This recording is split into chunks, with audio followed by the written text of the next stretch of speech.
The galaxy loved to laugh at humanity. On the biggest holoscreens of alien cities, humans were shown as a weak and childish species. Their ships were old, their armor was thin, and their weapons looked like museum pieces. Every time humans appeared on the news, the commentators smiled like it was comedy. The soft species, they called them.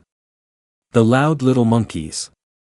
Even the smallest alien races enjoyed the jokes because it made them feel stronger. Humanity had once tried to join the Galactic Council, asking for trade and peace. They had spoken politely, offering science, medicine, and culture. But the Council did not respect them. They smiled in public and mocked them in private. The strongest empire of all, the Varkan Dominion, made sure of it. The Varkan were famous for war. Their ships were huge like moving cities, their soldiers wore black armor, and their fleet could turn planets into ash. They controlled entire routes in space, and they enjoyed fear. To them, humanity was not an enemy. Humanity was entertainment. One day, a Dominion warship entered Earth's orbit.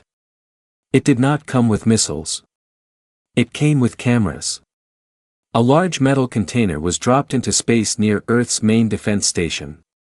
The container was filled with broken engines, rusted plates, and pieces of dead ships. Scrap. Trash. A hologram turned on, and the face of General Carvox appeared. He spoke slowly, as if talking to insects. "Humans," he said, "we heard you want to be taken seriously.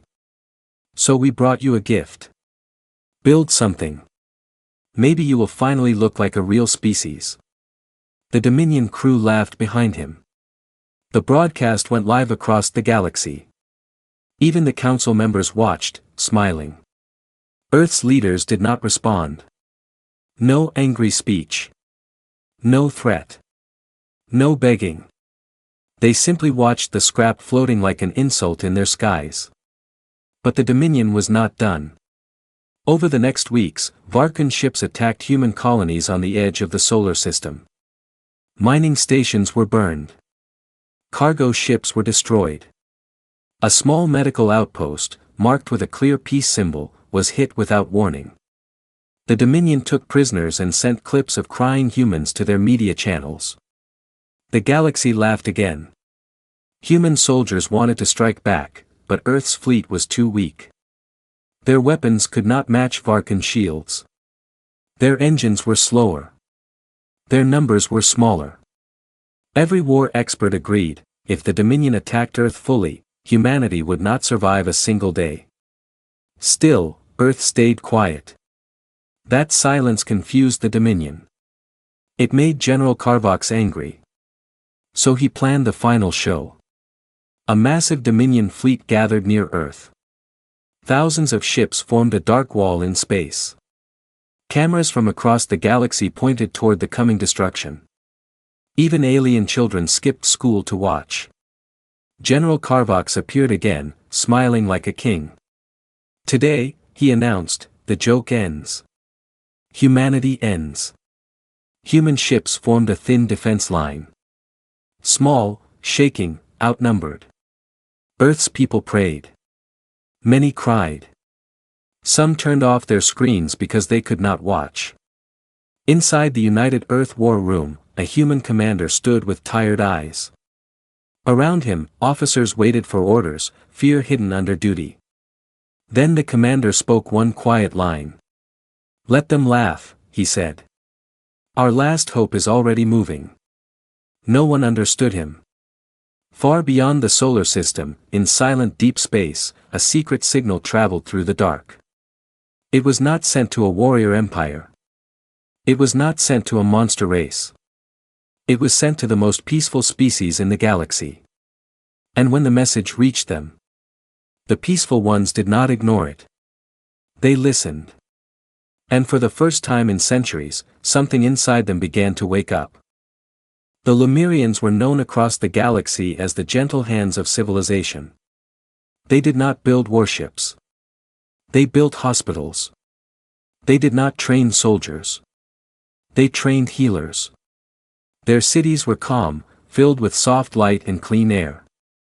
Their ships traveled without weapons, carrying medicine, food, and engineers to broken worlds.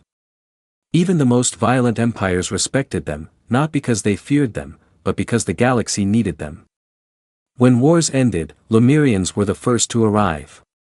When sickness spread, Lemurians brought cures. Their leaders spoke in calm voices, and their people believed peace was the highest law.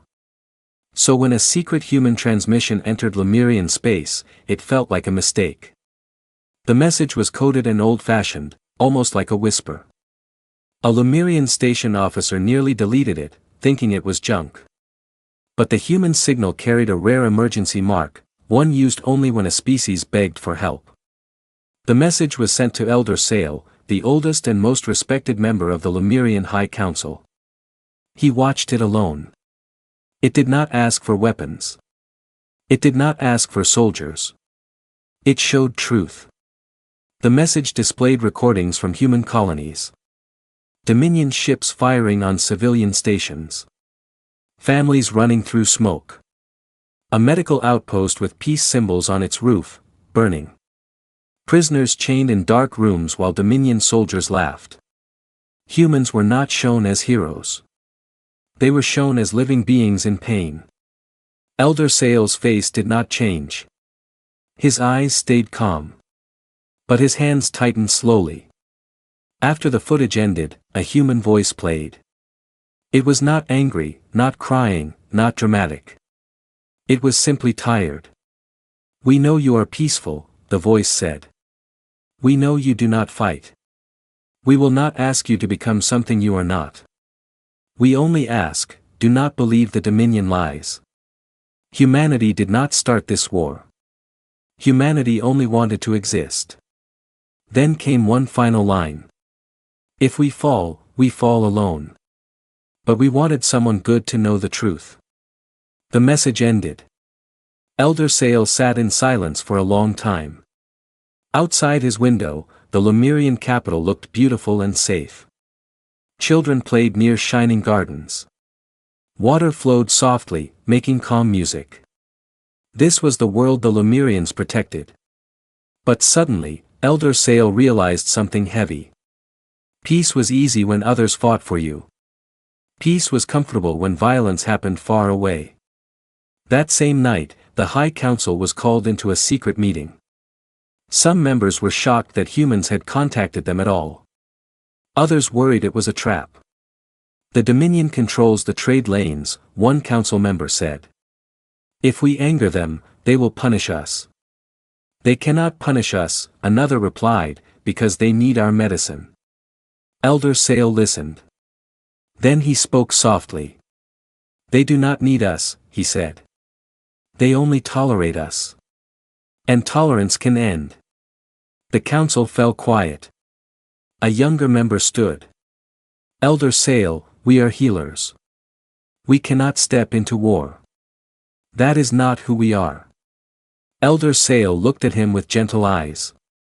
"Then tell me," he replied, "what is peace, if it watches cruelty and stays silent?" The room shook with silence. Then Elder Sale stood and walked toward a sealed wall behind the council hall. It was old, carved with ancient symbols. Almost nobody knew what was behind it. He placed his palm on it, and the wall opened like a sleeping mouth. Cold blue light spilled into the hall. Inside, huge doors could be seen, massive and hidden underground. A council member whispered, shocked, "That's impossible." Elder Sale spoke one clear sentence. "We were peaceful," he said. "But we were never helpless." Deep below the city, alarms sounded for the first time in centuries.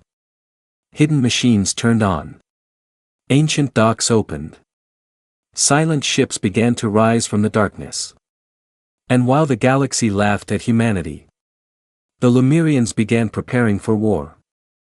Earth's sky looked peaceful from the ground. The oceans were calm. The winds moved gently. But above the blue planet, space was turning into a graveyard waiting to happen. Millions of people watched from their homes, their screens showing the same view, the Varkan Dominion fleet hanging in orbit like a dark storm. Thousands of warships blocked the stars. Their engines glowed red, like burning eyes. Humanity's defense line was thin. Small ships formed a barrier in front of Earth. Most of them were older models, repaired again and again. Paint was scratched off. Metal plates were patched. Their pilots were brave, but nobody could pretend this was fair. Inside one human ship, Captain Ryland Kez sat in the cockpit, breathing slowly. He could hear his crew behind him. They were not speaking much. Every sound felt heavy. A young pilot whispered, "Sir, will anyone help us?" Ryland did not answer right away.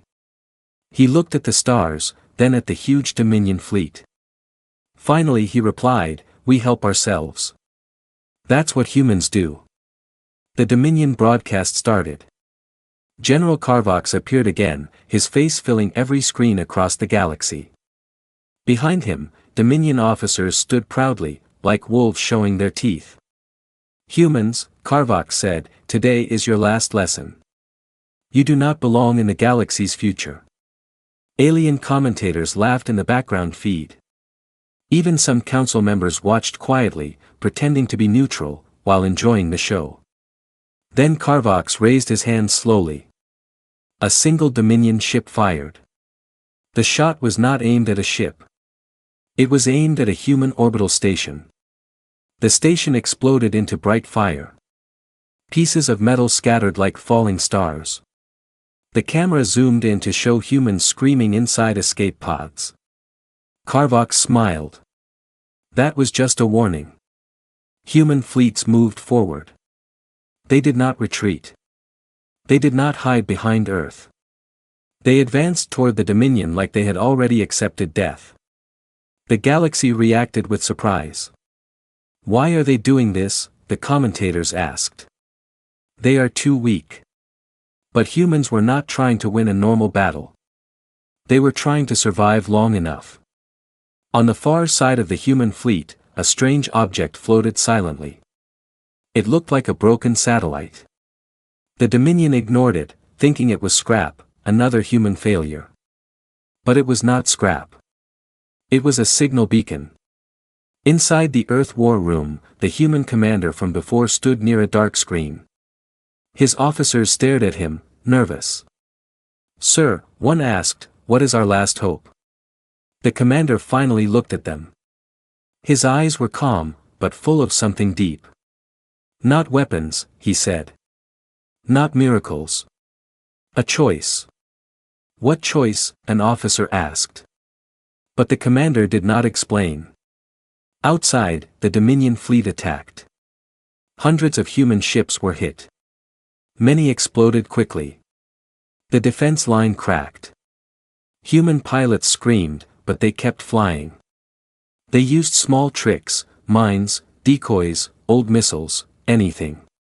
It was not enough, but it slowed the Dominion. General Carvox began to look annoyed. "These humans," he growled, "they refuse to die properly." A Dominion officer suddenly shouted, "Sir! Unknown fleet detected." Carvox laughed. More human scrap. But when the radar grew clearer, the officer's voice shook. "No, sir, not human." The galaxy feed caught it too. Far away in space, lights appeared. Small at first. Then larger. Then endless. A fleet was arriving. Clean ships. Silver wings. Soft glowing engines. Not aggressive shapes. Beautiful shapes. The Dominion's silence spread like cold water. General Carvox's face turned hard. "Identify them," he demanded. The Dominion officer swallowed. It's Lemurian." The galaxy stopped laughing. Because the peaceful species had arrived. And they were not coming to heal. The battlefield froze like time had stopped. Even the Dominion fleet, known for endless aggression, slowed its movement. Thousands of warships hovered in uncertainty. Across the galaxy, holoscreens showed the same impossible sight: the Lemurian fleet had arrived. The Lemurians. The most peaceful species. The healers. The diplomats. The quiet builders of civilization. And yet their ships were not medical carriers today. They were massive, sharp, and shining like blades made of light. They formed a wide wall in front of Earth, protecting humanity's broken defense line without even asking.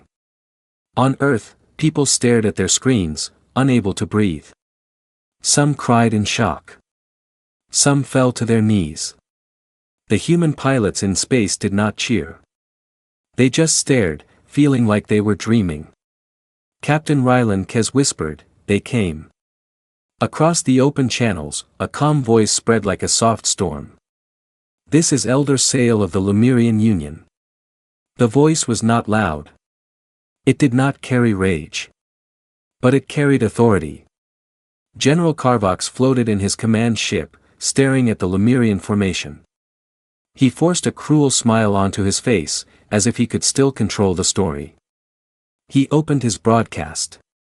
"Lemurians," he said, "this is not your war. Return to your gardens. Return to your songs. Do not stain your hands." Elder Sale replied immediately, still calm.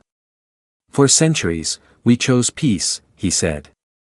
"Not because we were afraid, but because we believed it was right." Carvox laughed. "Then keep believing." Elder Sale continued, his words quiet but heavy. "Peace is not silence. Peace is protection. And today, we protect life." The Dominion commander's smile dropped. "You dare block us?" Carvox growled. "We can destroy you too." Elder Sale's answer was like a blade. "You can try." The galaxy held its breath. Then Elder Sale spoke the sentence that would later be carved into history across thousands of worlds. "Peace is a choice," he said. "And today, we choose war." At that exact moment, the Lemurian fleet activated. Their shields expanded outward, covering human ships like a giant bright ocean. Dominion weapons hit the shields and vanished like rain on stone. The humans behind the shield felt heat pass over them, but no damage. General Carvox screamed, "Fire everything." The Dominion fleet unleashed hell. Lasers, plasma, kinetic shots, war missiles. The sky turned into a storm of destruction. But the Lemurians did not panic. They moved like one living mind. Their ships did not shoot blindly. Their weapons were clean and precise. A beam would hit a Dominion ship's engine, only the engine, shutting it down. Another shot disabled weapon systems. Another trapped ships inside glowing energy nets that tightened like hands. Dominion warships began drifting uselessly, crashing into their own fleet. Panic spread through Dominion pilots like poison. Carvox shouted orders again and again, but his fleet was losing control. A Dominion officer yelled, "Sir! Their technology is rewriting our targeting systems." Carvox slammed his fist. "Impossible. They're pacifists." Elder Sale's fleet kept attacking, but never with anger. They fought like surgeons. Fast. Perfect. Unstoppable. Watching this, humanity felt something new. Not hope. Not relief. A burning power. The humans realized, the Dominion could bleed. Captain Ryland Kez looked at the Lemurian shield glowing in front of him. It felt like a promise. He turned to his crew and spoke clearly. "We are not dying today," he said. "We're taking our sky back." Human ships surged forward. For the first time, human weapons struck targets that could not move. For the first time, the Dominion screamed in fear. And across the galaxy, the laugh finally died. Because the gentle species had stepped into darkness. And the darkness was losing. The battle ended with silence.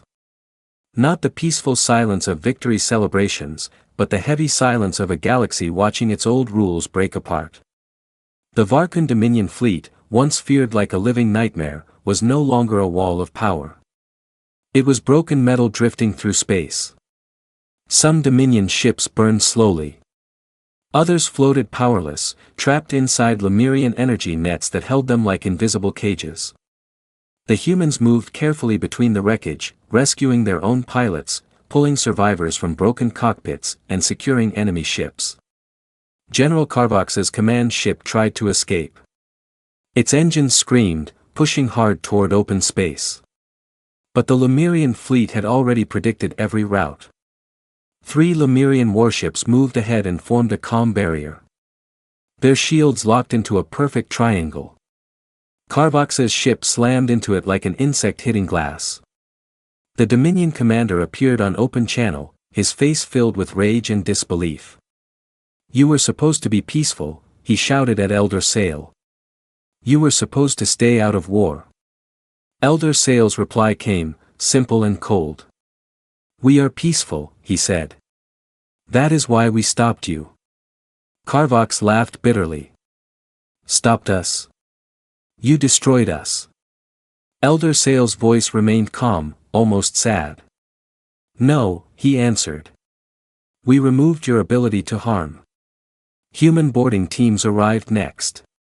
Captain Rylan Kez led them, his boots landing on the command ship corridor.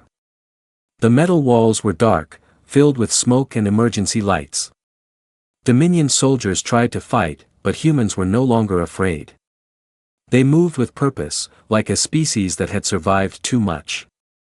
Carvox was found in his command room, still wearing his decorated armor.